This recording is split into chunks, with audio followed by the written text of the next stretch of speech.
right, welcome to today's super magical explainer. Go ahead and grab your hiking boots and take a big, deep breath of that crisp mountain air, because we are diving into a classic adventure high, and I mean really high up in the Swiss Alps. We're going to be following a young girl named Heidi on her very first day living in the mountains with her grandfather. Let's get right into it. Now, before we really jump into the story, I want you to imagine a pretty tricky situation. What would you do if your chair was just way too short for the dinner table? Like, how would you even reach your yummy food? Would you stack up a giant mountain of pillows? Maybe just eat standing up? Well, this is exactly the funny little problem Heidi and her grandfather actually have to solve on her very first day in the mountains. You see, they're super hungry after a really long journey, but as you'll see, their mountain hut doesn't look quite like your normal, everyday dining room. Oh, and wait until you find out how they cook their lunch. Grandfather didn't just pop something into a microwave. Oh no, definitely not. He sat on this little three-legged stool right in front of a crackling fire. Then he took a giant piece of cheese, stuck it on a long iron fork, and literally held it right over the open flames. Sizzle, sizzle! Just imagine that delicious toasty smell as he turned it round and round, watching it bubble up until it was toasted to this perfectly crisp, golden yellow color. Heidi was watching all of this with such eager curiosity, and I can almost guarantee her tummy was just rumbling. But Heidi didn't just sit around waiting while her tummy rumbled. Nope, she got right to work. An idea popped straight into her head, and she just began zipping busily backwards and forwards to the cupboard. She remembered exactly where everything was from that morning. Step 1, she grabbed the big round loaf of bread. Step 2, 2 plates and 2 knives, putting them right in their perfect places. But wait, she noticed the steaming jug of milk and realized, glasses! So she scurried back, searched the shelf, and carefully uncovered a small bowl and 2 hidden glasses. I mean, she was setting this table like an absolute pro. Okay, but here comes our big problem. Grandfather was sitting on the only tall chair in the entire room, while Heidi had dragged this low, three-legged stool over. She was just way too short to reach her food. So what did Grandfather do? Well, he pulled off a very clever trick. He stood up, filled Heidi's bowl with hot, fresh milk, and actually placed it right on his own tall chair. Then he pushed his chair right in front of her little stool. Ta-da! He basically turned his own chair into a custom-sized dining table just for her. How cool is that? So, once her special table was set up with a huge slice of bread and all that gooey golden cheese, it was finally time to eat. And wow, she was thirsty from her long, hot journey.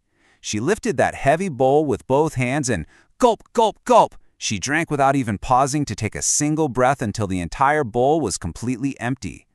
When Grandfather asked if the milk was nice, she took a big, deep breath and said with a gigantic smile, "I never drank any so good before."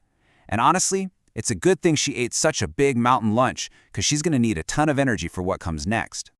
All right, time to bounce straight from lunchtime into the afternoon chores. The meal was over and the time for relaxing was totally done. Grandfather marched right outside, with Heidi following super close behind to watch his every move. His very first job, getting everything perfectly ready for the animals. He took his broom and swept out the goat shed until it was nice and squeaky clean, and then he spread out a whole bunch of fresh, soft straw all over the ground. Now you might actually be wondering, what exactly is a goat shed? Well, it isn't just some boring barn. It's a cozy, safe little house where pet goats go to sleep warmly at night. That fresh straw Grandfather just put down, that acts just like a big fluffy mattress. So the furry animals we're going to meet very soon will have the most comfortable beds ever after a super long day of climbing rocks. Once that goat shed was absolutely perfect, Grandfather headed over to his little well shed to do some pretty amazing building. We're talking saw, saw, bang, bang. First, he cut up some long, round sticks. Next, he took a small round board and carefully bored some holes right into it. And finally, he stuck those long sticks firmly into the holes. And boom! Just like magic, in literally a single minute, he had created a brand new high three-legged stool just for Heidi. She just stood there, completely speechless with astonishment. She knew right away it was her very own chair, made perfectly her size. So Heidi happily followed Grandfather around the hut all afternoon while he hammered nails and fixed things up. But as evening was approaching, the wind began to roar louder and louder through the old fir trees. Whoosh! Heidi was actually dancing around the trees, just full of joy from the wild, noisy sounds. But then, suddenly, a shrill whistle. A sharp, super loud whistle echoed all the way down from the high mountain peaks. Heidi stopped her dancing right in her tracks. The suspense was building. Who or what could possibly be making that sound? Well, down from the heights came springing a whole flock of goats, with Peter the goatherd right smack in the middle.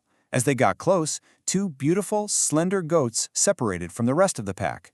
They ran right forward to where Grandfather was standing and excitedly began licking his hands. And why?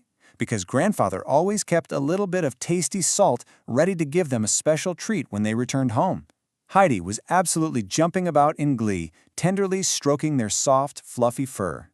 Now, if we are going to learn all about Heidi's new life, we definitely need to learn about her new fluffy friends. Grandfather explained to her that yes, both of these goats belong to them, and they will always stay with them. The beautiful white goat is named Little Swan, and the sweet brown goat is named Little Bear. So go ahead and lock those names right in your memory because Little Swan and Little Bear are very important members of this family.